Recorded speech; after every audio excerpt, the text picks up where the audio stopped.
നമ്മളെ എല്ലായിടത്തും വർക്കിന് പോയാലും നമ്മുടെ എല്ലാ ബാത്റൂമിൻ്റെ വാളിലും കാണുന്ന ഒരു ഡാമിനസ് ഇഷ്യൂസാണ്. അതായത് അകത്തുനിന്ന് വെള്ളം ഒബ്സർവ് ചെയ്ത് പുറത്ത് പൊട്ടി പൊളിഞ്ഞു തന്നെ ഒരു കംപ്ലയിൻറ്റ് നമ്മൾ എല്ലായിടത്തും ചിലപ്പോൾ കാണാറുണ്ട്. പക്ഷേ ഒരു പെർമനൻറ്റ് സൊല്യൂഷൻ നമുക്ക് എപ്പോഴും കിട്ടാറില്ല. നമ്മുടെ പല മെറ്റീരിയൽസ് ആപ്ലിക്കേഷൻ ചെയ്യും, ഒരു 3 months 6 months വീണ്ടും അത് പൊളിഞ്ഞ് പുറത്തേക്ക് വരും. ഒരു പെർമനൻറ്റ് സൊല്യൂഷനായിട്ട് നമ്മൾ വന്നിരിക്കുന്നത് കേരള പെയിൻറ്റ്സിൻ്റെ ടഫ് സീൽ എന്നുള്ള മെറ്റീരിയലാണ്. 2 തരത്തിലാണ് നമുക്ക് ഡാമേജ് ഇഷ്യൂസ് ഉണ്ടാകുന്നത്. ഒന്ന് നമുക്ക് ബാത്റൂമിൽ നിന്ന് വരുന്നതും, അല്ലെങ്കിൽ പുറത്തുനിന്ന് ഈർപ്പം വരുന്നതും, അല്ലെങ്കിൽ തറയിൽ നിന്ന് വെള്ളം കുടിച്ച് വരുന്നതാണ്. അപ്പോൾ നമുക്ക് എപ്പോഴും ഈ ഒരു മെറ്റീരിയൽ ആപ്ലിക്കേഷൻ ചെയ്യേണ്ടത് പ്ലാസ്റ്ററിങ് കഴിഞ്ഞിട്ടുള്ള സർഫസിൽ നമ്മൾ അടിക്കുക എന്നുള്ളതാണ്. അപ്പോൾ നമ്മളിപ്പോൾ ഈ ഒരു സർഫസ് കാണുന്നത് പൊട്ടിയിട്ട് പെയിൻറ്റ് അടിച്ചിട്ട് പൊട്ടി പൊളിഞ്ഞു വന്നേക്കുന്ന സർഫസാണ്.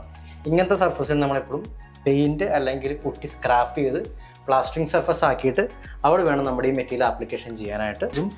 ഒരു പ്രൈമർ തെളിഞ്ഞു വരുന്നത്, നമ്മളിത് പ്രൈമറും തേച്ച് കളഞ്ഞ് ഈ ഒരു പ്ലാസ്റ്ററിങ് സർഫസ് ആക്കിയിട്ട് അവിടെയാണ് നമ്മുടെ ഈ മെറ്റീരിയൽ 2 coat ആപ്ലിക്കേഷൻ ചെയ്യുന്നത്. ഒരു പപ്പടം പോലെ നമുക്ക് പൊളിഞ്ഞു തന്നെ കാണണം. ഓവർ ഡാമേജ് ഉള്ളതുകൊണ്ടാണ് എനിക്കൊരു പ്രശ്നം വന്നത്.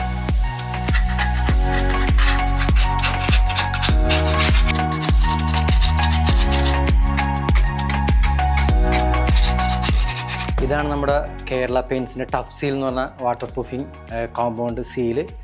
അപ്പോൾ നമ്മളിപ്പോൾ കണ്ടതുപോലെ 1.5 കിലോ അല്ലെങ്കിൽ 1 ലിറ്ററിൻ്റെ പാർട്ടിയുടെ 1.5 റേഷ്യോയിലാണ് നമ്മൾ സിമെൻറ്റ് എടുക്കേണ്ടത്.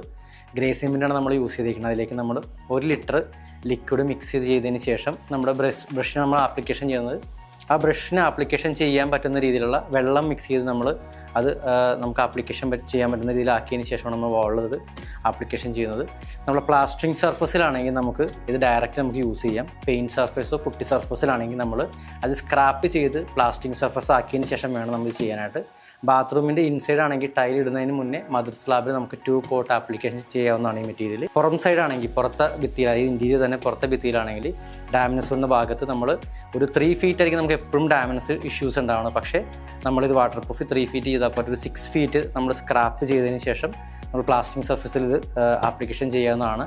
നമ്മൾ ആദ്യത്തെ കോട്ട് മുകളിൽ നിന്ന് താഴത്തേക്കാണെങ്കിൽ, രണ്ടാമത്തെ കോട്ട് 8 മണിക്കൂർ ഡ്രൈവിംഗ് ടൈം കൊടുത്തതിന് ശേഷം ഹൊറിസോണൽ അടിക്കുക എന്നുള്ളതാണ്. നമുക്കൊരു 4 years വാറണ്ടി കിട്ടുന്ന ഒരു വാട്ടർ പ്രൂഫിങ് മെറ്റീരിയലാണിത്. ഇതിപ്പോൾ നമ്മൾ പെയിൻറ്റിങ് കഴിഞ്ഞൊരു വീട്ടിൽ ഡാമേജ് ഇഷ്യൂസ് വന്നിട്ട് നമ്മൾ വാട്ടർ പ്രൂഫ് ചെയ്യുന്നൊരു ക്രൈറ്റീരിയയാണ്. ശരിക്കും നമുക്ക് പ്ലാസ്റ്ററിങ് കഴിഞ്ഞ ഒരു വോളിലാണെങ്കിൽ അല്ലെങ്കിൽ ഫ്ലോറിലാണെങ്കിൽ, നമുക്ക് ബാത്റൂമിലാണെങ്കിലും മദർ സ്ലാബിൽ നമുക്ക് 2 coat കൊടുത്തിട്ടുണ്ടെങ്കിൽ നമുക്ക് നല്ലൊരു പീരീഡ് ഓഫ് വാറണ്ടിയും ഒരു വാട്ടർ പ്രൂഫിങ് കിട്ടും. പുറത്തേക്ക് ഈ വെള്ളം ഈർപ്പം പുറത്തേക്ക് വരത്തുമില്ല. അത് പ്ലാസ്റ്ററിങ് സർഫേസ് കഴിയുമ്പോൾ തന്നെ നമ്മളൊരു 4 feet നമ്മളത് ചെയ്താൽ നന്നായിരിക്കും. അതുപോലെ തന്നെ ഡാമേജ് ഇഷ്യൂസ് ഉള്ള ഇപ്പോൾ ഇങ്ങനത്തെ വാളൊക്കെ ആണെങ്കിൽ നമ്മളൊരു 4 feet അല്ലാതെ ഒരു 6 feet നമ്മുടെ അടുത്ത് നമ്മുടെ പുട്ടി പ്രൈമർ സ്ക്രാപ്പ് ചെയ്ത് പ്ലാസ്റ്റിക് സർഫസ് ആക്കിയതിന് ശേഷം നമ്മളിത് ആപ്ലിക്കേഷൻ ചെയ്താലാണ് നമുക്കിതിൻ്റെ ഒരു ഗുണം കിട്ടത്തുള്ളൂ.